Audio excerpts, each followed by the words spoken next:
চরিত্র পরিচিতি। অস্মিতা মুখোপাধ্যায় কলকাতায় থাকে। একটি আইটি প্রতিষ্ঠানে এর সিনিয়র ডাটা অ্যানালিস্টের পদে অধিষ্ঠিতা। বর্তমান বয়স আশাস। অস্মিতার ফিগার 34-32-36, উচ্চতা 5 ফিট 6 ইঞ্চি। চুল বেশি লম্বা না, গায়ের রং ফর্সা, ওয়েস্টার্ন পোশাকেই কমফোর্ট, তবে শাড়িও পছন্দ করে। বর মুম্বাইতে রিসার্চ কাজে এ ব্যস্ত। বুয়ের জন্য যথেষ্ট সময় নেই। 7টি যুবকের মনে দাগা দিয়ে আজ অস্মিতার বিয়ে। পাত্র বাবা মায়ের পছন্দের রিসার্চ স্কলার মুম্বই নিবাসী অলোক মুখোপাধ্যায়। বিয়ের পরে নব দম্পতি অস্মিতা ও অলোক শিফট করে রাজারহাটের এক হাইরাইজ বিল্ডিংয়ে, কিন্তু 4 মাসের মধ্যেই অলোক তার রিসার্চ জবে মুম্বই চলে যেতে বাধ্য হয়। এই 28 বছর বয়সে সদ্যবিবাহিতা অস্মিতা নিজের কষ্টকে বুকে চেপে দিন কাটাতে থাকে। অস্মিতার মা এইসব দেখে ওকে বললে, অমি, তুই কেন তোর পুরনো অফিসে ফের জয়েন করছিস না? তাহলে তোর সময়টাও কেটে যাবে, আর জামাই ওখানে যখন অফিসের বাংলো পাবে তখন চলে যাবি। এই কথা বলে অস্মিতার মা চলে গেল নিজের বাড়িতে। মায়ের কথা অস্মিতার বেশ পছন্দ হল। পরদিন অস্মিতা সেক্টর 5-এ ওর পুরনো অফিস বস মিস্টার রাতুল বরাটকে ফোন করল। মিস্টার রাতুল বরাট ওনার পুরনো হট ডাটা অ্যানালিস্টের ফোন পেয়ে উচ্ছ্বসিত হয়ে অস্মিতাকে তার পুরন জবেই খালি নিলেন না, অস্মিতাকে নিজের পার্সোনাল টিমের জুড়ে নিলেন। এসব অবশ্যই ওর সাথে গড়তে গড়তে ছেড়ে যাওয়া একটা ঘনিষ্ঠতাকেও ফিরে পেতে চাওয়ার তাগিদে। বিয়ের পরে কে ভেবেছিল তাকে অয়াচিত কর্মজীবন শুরু করতে হবে, কিন্তু স্বামীর সাথে 4 মাসের বৈধ বিবাহিত জীবন কাটিয়ে এখন তার অনুপস্থিতিতে সে হাঁপিয়ে উঠেছিল।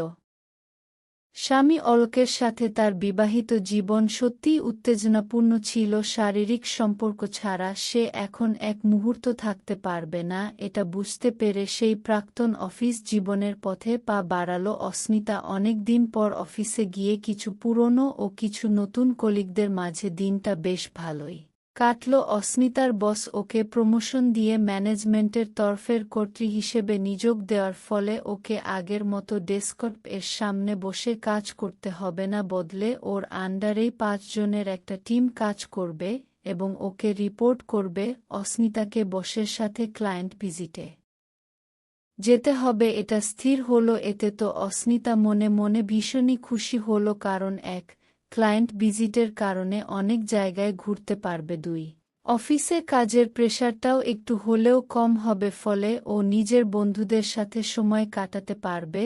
ও বিয়ের পর স্বামী অলোকের সাথে 4 মাসের মিলনে নিজের শরীরে উৎপন্ন হওয়া আকাঙ্ক্ষা মেটানোর পথ খুঁজে পাবে। সপ্তাহ খানিকের মধ্যেই অস্মিতা তার কর্মদক্ষতা নতুন করে প্রমাণিত করে এবং কোম্পানির লাভের ঘরের অঙ্ক বাড়ার সাথে সাথে অস্মিতাও বসের ঘনিষ্ঠতা বাড়তে থাকে। বস অস্মিতার কাছে শুনেছিল যে ও একা থাকে, বর মুম্বাইতে থাকে, তাই বসের মনেও একটা আকাঙ্ক্ষার জন্ম হতে থাকে অস্মিতাকে ঘিরে। সেই থেকেই তো অস্মিতাকে কিছু এক্সট্রা বেনিফিট দিত, শপিং এ নিয়ে যাওয়া, মুভি বা নাইট ক্লাবে যাওয়া। এইসব করতে করতে অনেকটাই ক্লোজ রিলেশন হয়।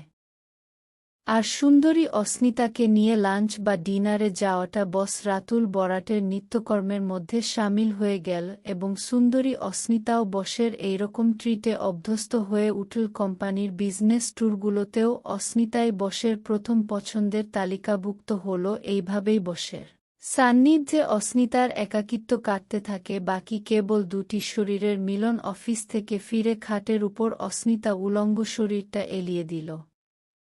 তার নিটোল ভরাট ফুল যুগল উদ্ধতভাবে উপরের দিকে উঁচিয়ে রইল। তার এই 28 বছরের 34-32-36-এর শরীরটাকে নিয়ে প্রচণ্ড গর্ব অস্মিতার এবং স্বামী অলোকের সাথে বিগত 4 মাসের মিলনে ওর শরীরের সম্পদকে ভালোই ব্যবহার করে অলোকের অস্মিতার বিবাহের 4 মাসের সুখময় জীবন ওর মিলন ক্ষুধাকে ভীষণভাবে বাড়িয়ে তুলেছে। শক্তিশালী একটা পুরুষের সার প্রয়োজনীয়তা অনুভব করে আজ অফিসে ওর জিন্স ও টপ পরা শরীরটাকে চোখের চাউনিতে চাটতে দেখে ও প্রমোশন নিয়ে জয়েন করার ব্যাপারটা ভেবে ফোনটা হাতে নিয়ে বসকে ভিডিও কল করে বসল। রাতুল বরাট তার বালিগঞ্জের বাড়িতে ফেরবার পথেই অস্মিতার ফোন পেয়ে বলে, হ্যালো মিসেস মুখোপাধ্যায়, বলুন কী কারণে মনে পড়ল এখন?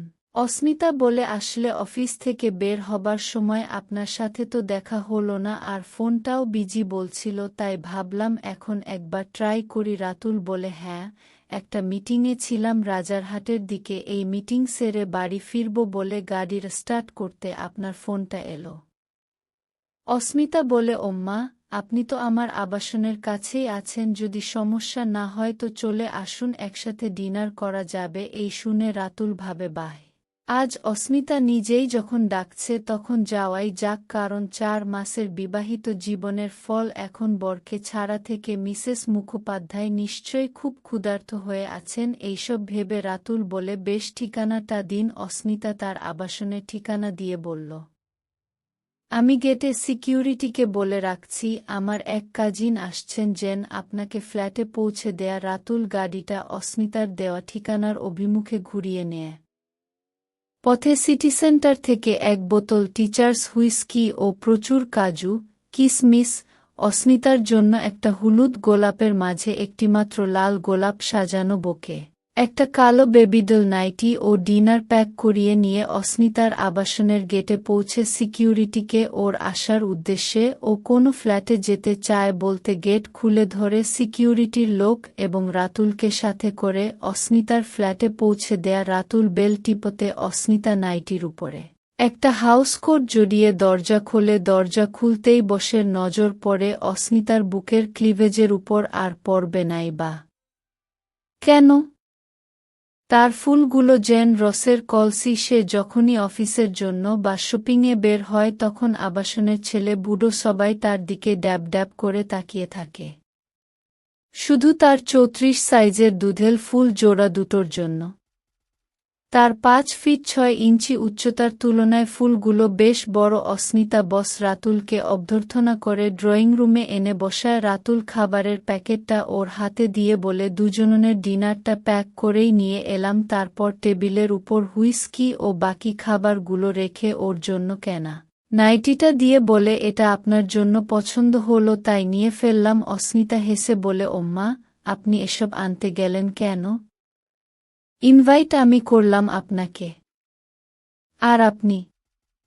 অস্মিতাকে থামিয়ে ওর বস বলে, আরে তাতে কি মিসেস মুখোপাধ্যায়, আপনি আর আমি কি আলাদা হলাম নাকি? আমরা কলিগ, বন্ধু হয়তো। নিন, আপনি জলদি তৈরি হয়ে আসুন দেখি। অস্মিতা প্যাকেটগুলো নিয়ে চলে যায়। খাবারের প্যাকেট ডাইনিং টেবিলে রেখে বেডরুমে ঢুকে আলমারি থেকে স্বামী অলোকের একটা নূতন সিল্কের লুঙ্গি ও পাঞ্জাবি আর একটা টাওয়েল ড্রয়িং রুমে বসকে দিয়ে এসে নিজের রুমে এসে বসের দেওয়া প্যাকেটটা খুলে দেখে তাতে একটা হট বেবিডল নাইটি রয়েছে, রংটা কালো। অস্মিতা দেখে এটা পড়লে ওর 28 বছরের যৌবন বসের সামনে উন্মুক্ত হয়ে দেখা দেবে। ওর মুখে একটা মুচকি হাসি খেলে যায়। এই উপহারের মানে বস ওকে আপনার করে নেবার একটা পরিকল্পনা করেই ওর ইনভাইট স্বীকার করেছে। গত 1 সপ্তাহে বসের সাথে লাঞ্চ বা ডিনার বা মুভি হলে বেশ খানিকটা ছোঁয়াছুঁয়ি খেলা হবার ফলে অস্মিতার আজ বসের সাথে ঘনিষ্ঠ হতে বিন্দু পরিমাণ আপত্তির কারণ নেই। এইসব